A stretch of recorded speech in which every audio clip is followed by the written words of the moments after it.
with Natalie Forrest. Good evening, nice to have your company again tonight. We'll have all the details on local flood warnings.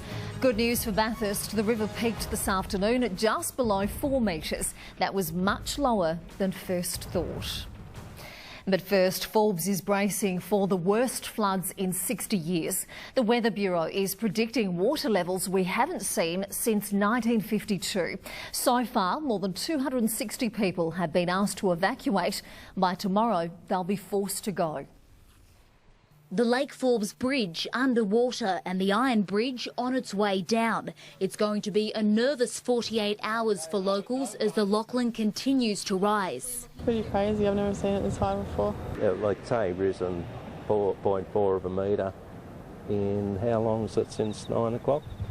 4 hours. We're expecting the worst but hoping for the best. By Thursday, Forbes could be sliced into 3 with no way in or out. Roads like this one coming into town have already been inundated. It's going to get real bad. Possibility the town will be completely isolated. SES crews are working around the clock piping sandbags. 10,000 have been filled since yesterday alone.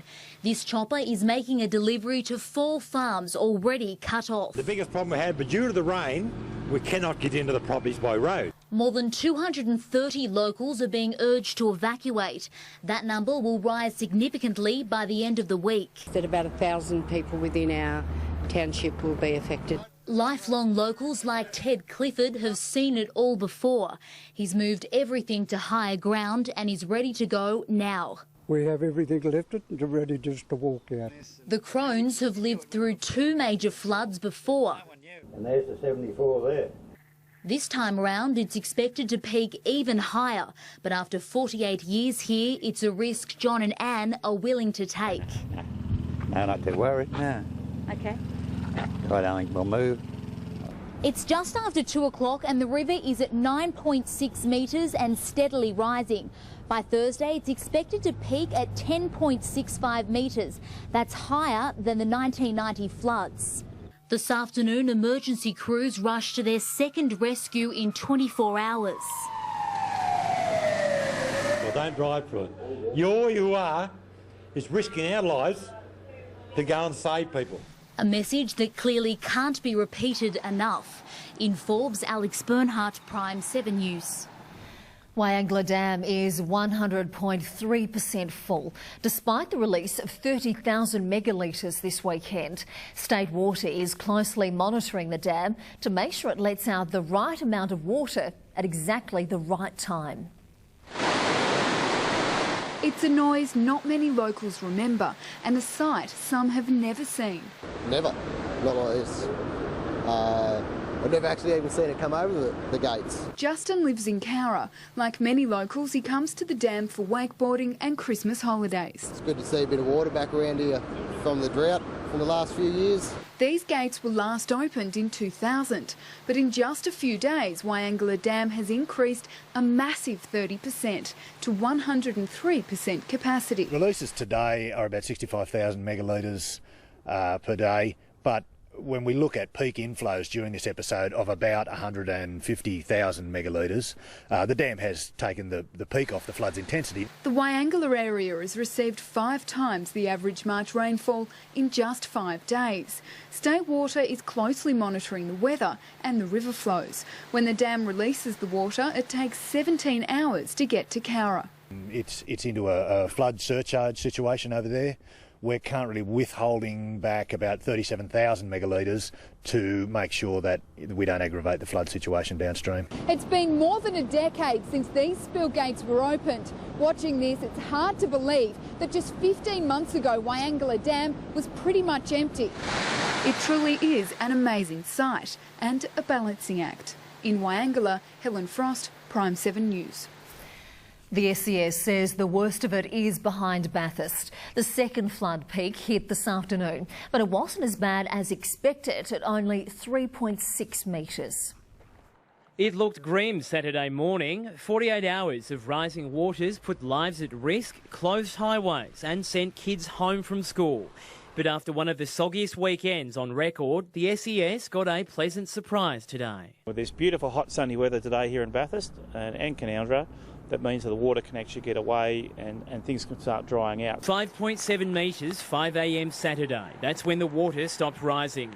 For the SES, it meant more than 100 calls for help. 20 volunteers worked 12-hour shifts around the clock to manage the big wet.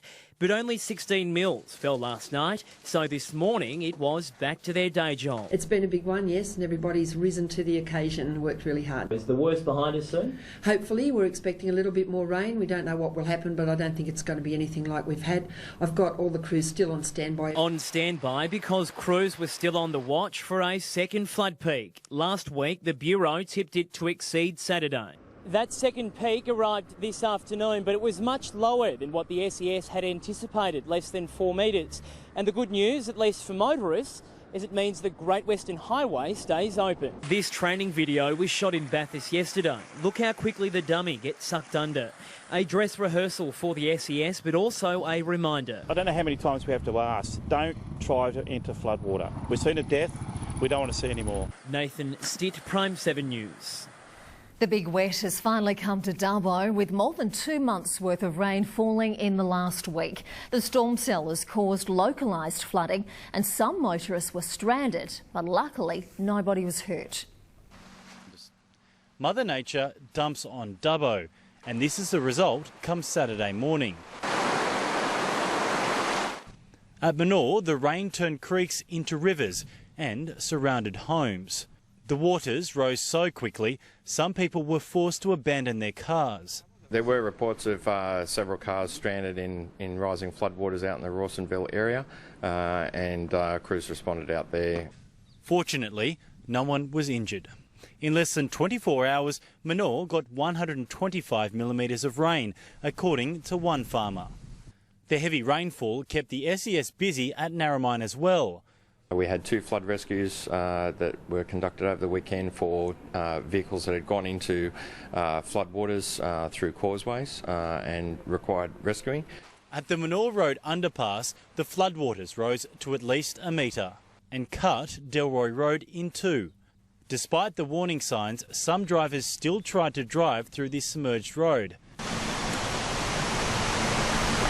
We are aware that there are many causeways that are underwater with fast-flowing water. Our advice to people is that if it's flooded, stay out of it. The low-pressure system causing all this rain has moved on, but flood warnings remain in place for the Macquarie and Bogan rivers. We're still going to see a lot of runoff continue for the next several days. Do not attempt to even cross it. It's not worth your life. In Dubbo, Shannon Marshall-McCormack, Prime 7 News.